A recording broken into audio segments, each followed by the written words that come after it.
so much, Derek Brown. Next up, we have Mike Kennedy. He's a congressman. He also lives in my area, and he was my state senator. I am so proud of Mike Kennedy, and I'm so grateful for him and his wonderful wife, Katrina. They are incredible powerhouse. I can call them. I have so many stories about calling Mike in the legislative session. Well, he was. Also, just a note, our theme was brave. I told these wonderful speakers tonight, they're welcome to speak on whatever they want, or they could speak on the theme. So if you see a variety, that's good for all of us. That's kind of where we're at. So and Mike has some slides we're gonna add, so bear with us if we have any technical difficulties with that. But please welcome to the stage, Congressman Mike Kennedy.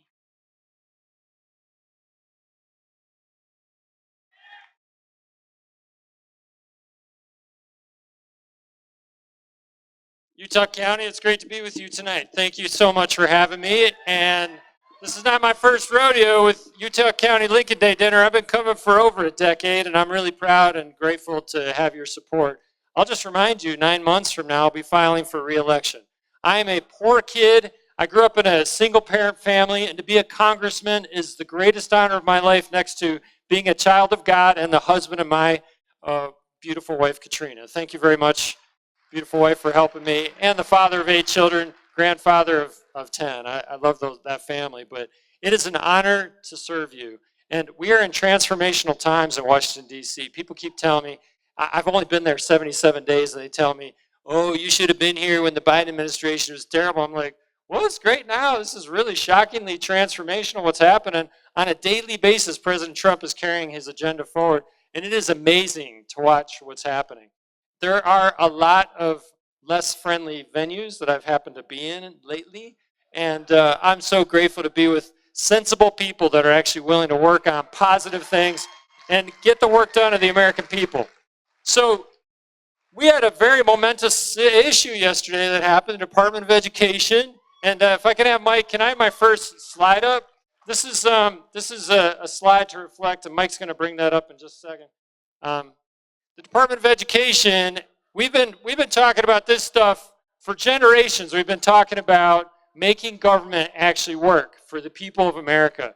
And Dan McKay, a good friend of mine, sent me this along, and this is a good reflection of what's happening. Is the bureaucracies, USAID first, going on from there, they can't hide from the Trump administration and people like Elon Musk. What we're being told is that the technology capacity of Elon Musk and his crowd is that they can penetrate the financial systems of these frivolous organizations that have been wasting taxpayer dollars for generations, and they're able to follow those checks and find the fraud, waste, and abuse that's out there. And so I am so proud to be part of the administration's efforts to try to change our country and move it in the right direction. And we have done, as Republicans, some remarkable things lately.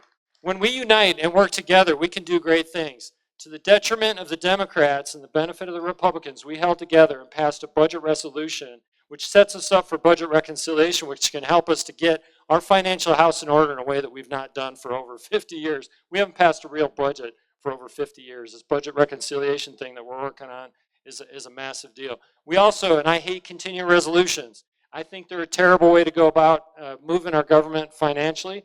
But just last week, last Tuesday, we almost unanimously, but in a bipartisan fashion in the House, passed a continuing resolution and stuck Chuck Schumer and the Senate Democrats with a possible government shutdown. And those Democrats folded in the United States Senate. And we actually funded our government, and Chuck Schumer was running from a government shutdown instead of the other way around, where the Republicans are always running from that. I was really proud of that. The Republicans, when they're sticking together, we got a new sheriff in town, when we're willing to follow along and work with President Trump, we can do remarkable things, and I'm happy to support President Trump. Now, I mentioned there are many venues that I've had a chance to be in. I've been in Nogales, Arizona, and I've seen the border. There's order at the border. God bless Donald Trump. We didn't need a new law. What we needed was a president that wasn't demented and wasn't asleep and was willing to protect our border, and I'm grateful for that. I've been back and forth to Washington, D.C., and I've been all over my district already. United States of America is moving forward in a positive direction. I am so honored to work with you. I'm going to finish by just saying I'm filing for re-election in 9 months, and I'm not going to gather signatures, and I'd love to have your support. caucus convention all the way. But for that, I'll need your support and the support of many other people. Thanks for having me tonight. Christy, keep up the good work. You're amazing.